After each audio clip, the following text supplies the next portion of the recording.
The 2000 NASCAR Winston Cup season is on. This is not a points-paying race, but it's very important to find out how your car will operate for the Twin 125s on Thursday. And already we're seeing some movement. They're 4 wide, 3 wide going into turn number 1. DW down on the apron of the racetrack. Right now they're 3 wide. Spitzer on the outside, Craven in the middle, and Jeff Burton on the bottom. And they stay 3 wide down the backstretch. Darrell Waltrip to the inside, Craven in the middle, Spencer to the outside. They head to the end of the backstretch. And who's going to win the race there? Will they go 3 wide through corner number 3? Yes, they do. They're stacked up 3 deep all the way back. Wow. I think I had Jeff Burton in Darrell Waltrip's car. Ooh, contact! And Kenny Wallace, Rick Mast in trouble. So Stanton Barrett right here at the tri-oval area. 3 cars involved.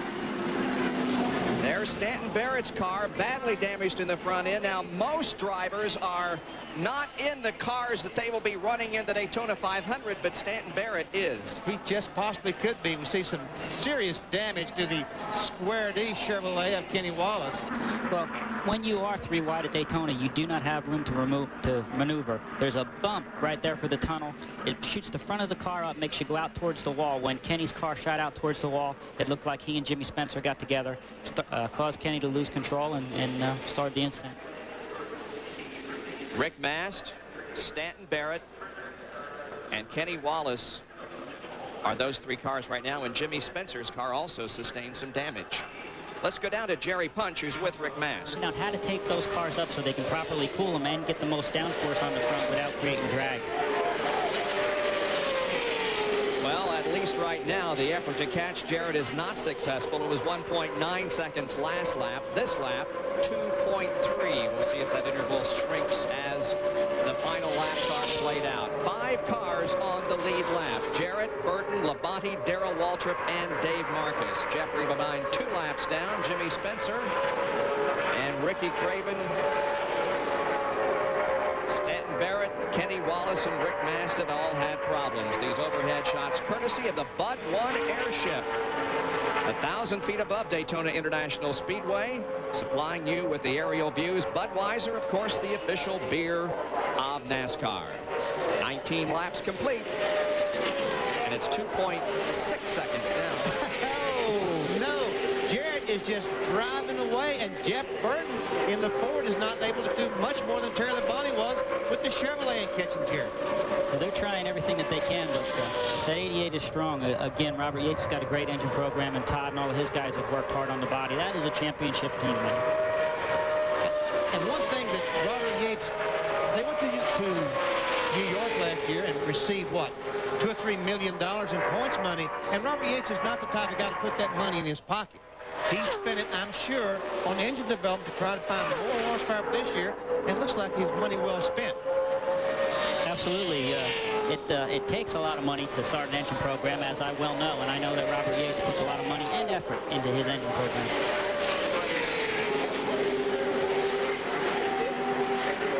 With less than 5 laps to go now, Jarrett is driving away up to almost 3 seconds, the interval between himself and the 2nd and 3rd place runners, Burton and Labonte.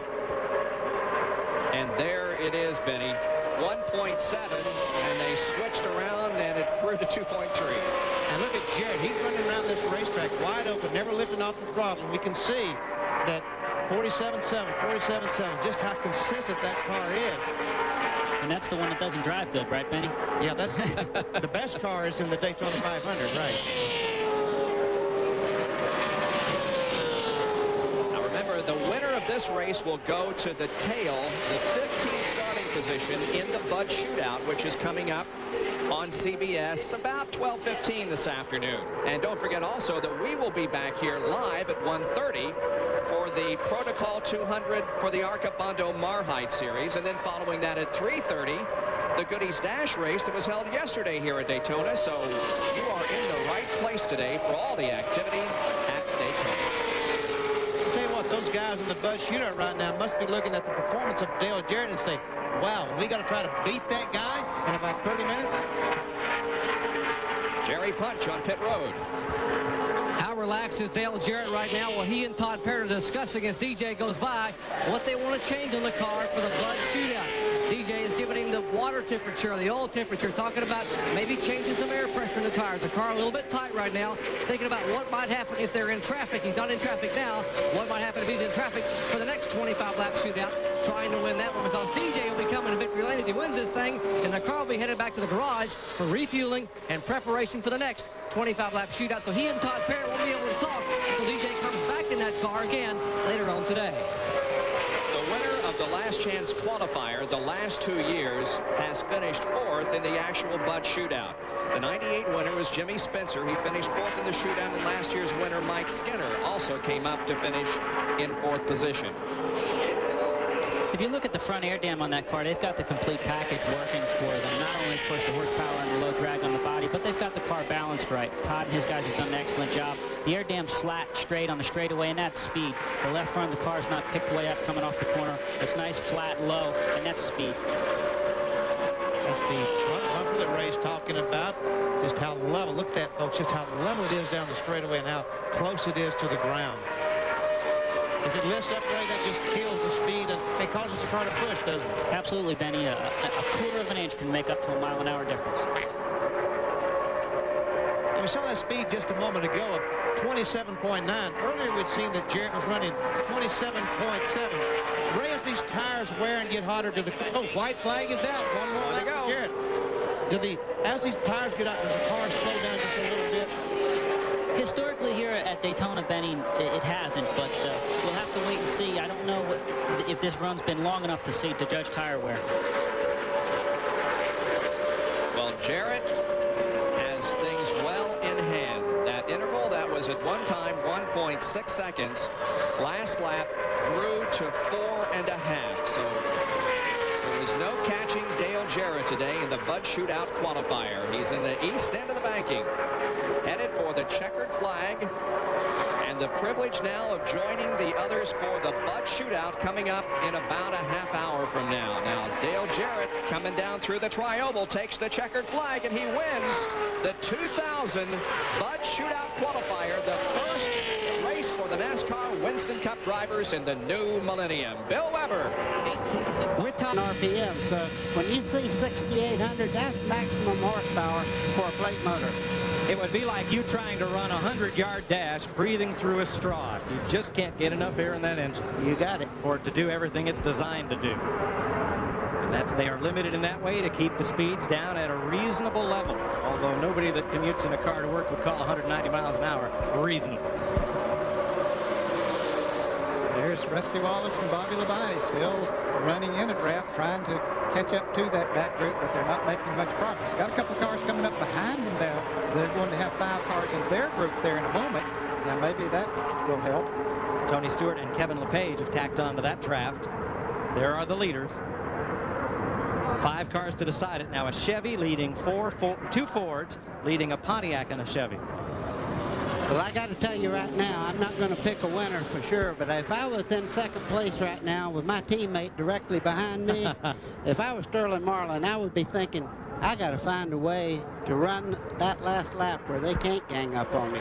Take the inside groove as much as possible and run that mirror. Well, one thing's for certain, the leader has no friends. Ralph? Mike McSwain is a crew chief for Ricky Rudd. Mike, is there going to be a lap number that you've already chosen when Ricky and Dale Jarrett will hook up together to go to the front? Yeah, there's a lap number. Want to tell me what it is? Won't be too long. No, you're not going to tell me what it is? I'll tell you later. Right after it happens. As they cross the stripe, there will be just 4 laps to go. In the second pack, Bobby Labonte moves past Rusty Wallace. Little slingshot there, you see. And Tony Stewart goes with him. Rusty's out there right by himself. They should go right on by him. 2 Pontiacs team up in that battle for 6th place. And at the front, no change. Rudd and Jarrett just half a car length apart. And they have gained about 2 car lengths on Kenny Schrader and Jeff Gordon. You wonder if that might be by design, that Schrader might have backed off just a little bit to see if he could get a run going into turn 3, and he picked right back up on him. So he might be playing with him a little bit, just testing it out. And then it looks like Dale Jarrett has backed up a little bit on Ricky Rudd, perhaps for the same reason. As they come down, it'll be just 3 laps to go. Nearly $600,000 at stake in this 22nd Bud Shootout. 4 times this race has been decided by a last lap pass. Ralph? Mike, we're hearing on the radio they're talking about with lap 2 that they're looking for these two to go after it. So keep an eye on Ricky Rudd and Dale Jarrett around lap number 2, teaming up and going to the front. Now, you would say, why lap 2 to go instead of the last lap? The reason you do that, if you fail, you still have another lap to try something else. Jarrett has a look on the outside of Rudd. Teammates side by side. Right behind them, Schrader is going to smell money. Well, hey, is this going to foul up the strategy that they planned so well? Whoa, man, and Jeff Gordon way up high there trying to get by Schrader. This is a whole different ball game now. And Sterling Marlin's looking in his mirror saying, oh, I love this. Oh, loving every minute of it. Yes. Nah, the one thing he didn't do, though, I would have moved up and tried to give them both a little bit of draft, and nobody. Look at Jeff Gordon on the bottom making a move now. Here they all come. And Marlin comes down to the bottom. Oh, boy. Pit lane. 2 Chevrolets in front, 2 Fords running side by side. This isn't by design. The game has changed, and the 2 Fords are still side by side. Marlin and Gordon and Chevy side by side. Rudd and Jarrett in Fords. The Pontiac of Schrader trying to pick a dancing partner. Well, Rudd's got the lower side. Jarrett hung up there right by himself right now. I don't think he can make a move if he wanted to. Sterling Marlin, a car length in front of Jeff Gordon. Now they'll have to pair off because now the white flag's in the wind. There's just 1 lap to go. And Bobby Labonte has caught them. He came from way back in the last 2 laps. He gets up on Dale Jarrett's back bumper. Our Circuit City onboard camera rides with Bobby Labonte as he closes up on Dale Jarrett. Now there's Schrader, the yellow car to the inside. Boy, oh boy, I tell you what, this back straightaway, as they go down the back straightaway, they're heading that way. Here comes Gordon on the inside. Jeff Gordon in the slipstream of Sterling Marlin, and up the outside comes Dale Jarrett. Oh, they touched on the back straightaway. Marlin in the middle there, and here comes the 88 car, Dale Jarrett. And the 28 of Ricky Rudd comes low, trying to sniff a draft off of Gordon. Jarrett to the outside. All that skirmishing left a clear path for Jarrett on the outside. Oh, trouble! Rudd in the wall, hard. Schrader in the wall, hard. Jarrett the winner, Gordon second, and Rudd on his roof for the 2nd time in the Bud Shootout. Reminiscent of 1984 when his car tumbled in the air. Ricky Rudd, Bobby Labonte wrecked on the final lap. Ken Schrader wrecked. Wow. That's Rudd on the bottom in the black car. Bobby Labonte in the green car on the outside gets touched right there. You see him get crossed up and across into Rudd, turns him sideways. See Sterling Marlin, he makes evasive action there. He was also involved in that.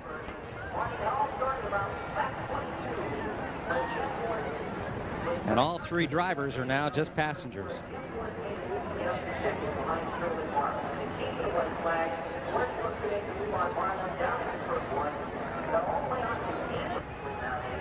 These Winston Cup cars have several hundred feet of steel tubing in them. Here's what Ricky Rudd saw.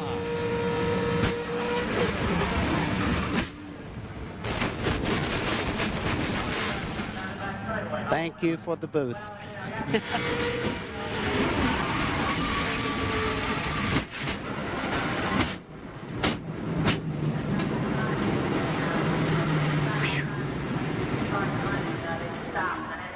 Tony Stewart.